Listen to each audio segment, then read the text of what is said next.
The New York Times is reporting that local district attorneys are teaming up with debt collectors in order to intimidate consumers into paying back money that they owe to merchants, but also paying extra fees that they don't need to pay for financial budgeting classes. Now, this is a fascinating story because what they're doing, the debt collectors, is they will take letterhead from the district attorneys and they will make the letter to the consumers appear to be from the district attorney themselves, right?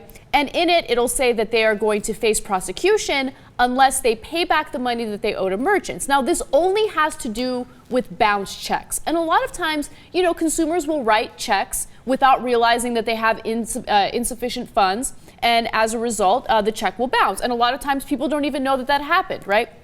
And this is happening throughout the country. There are hundreds of district attorneys' offices that have done this. And these classes on budgeting cost between $150 to $250. So they will pay that money back, they will pay late fees and things like that, and then in addition to that, they will pay for the class.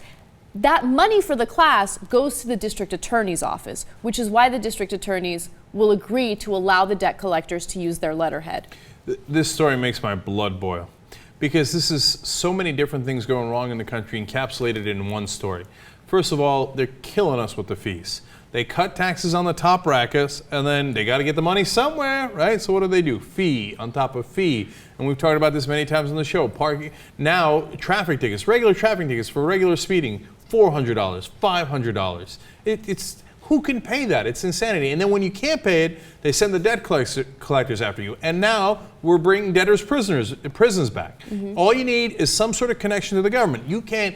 If you owe me money, I can't send you to prison, although they're trying to challenge that in some places, right? Because the corporations want to crush your spirit and they want to get every dollar they can out of you. So, hey, listen, if they can use the arm of the law, they'd love to do that. And we did a story about how they were trying to do that in Vegas because somebody owed money to the casinos, etc. But they find an excuse to use the government so then they can threaten to arrest you.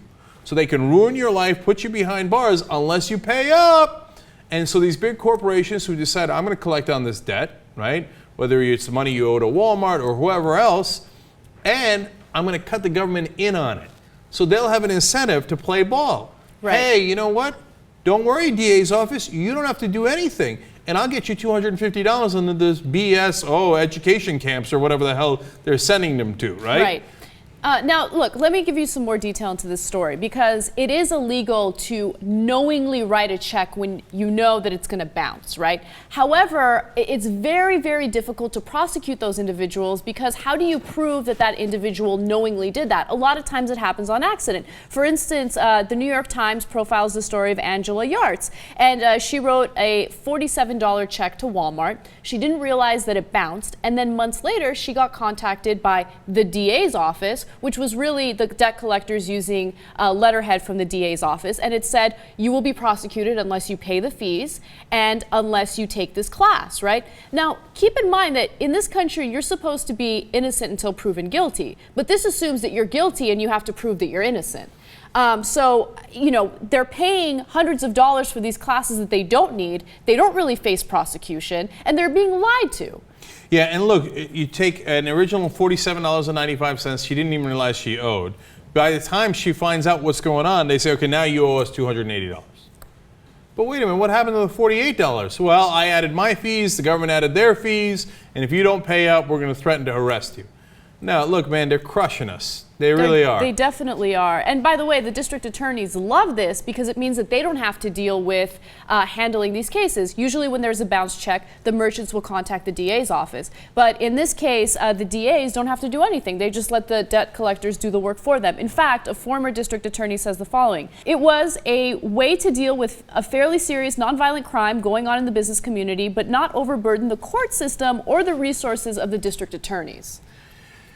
Look, they're outsourcing fundamental government tasks to private corporations and companies, some of them large, some of them small, who profit off of imprisoning us, or at least in this case, threatening to imprison us. And I guarantee you some of those people actually did go to prison if they didn't play ball with the debt collectors, okay?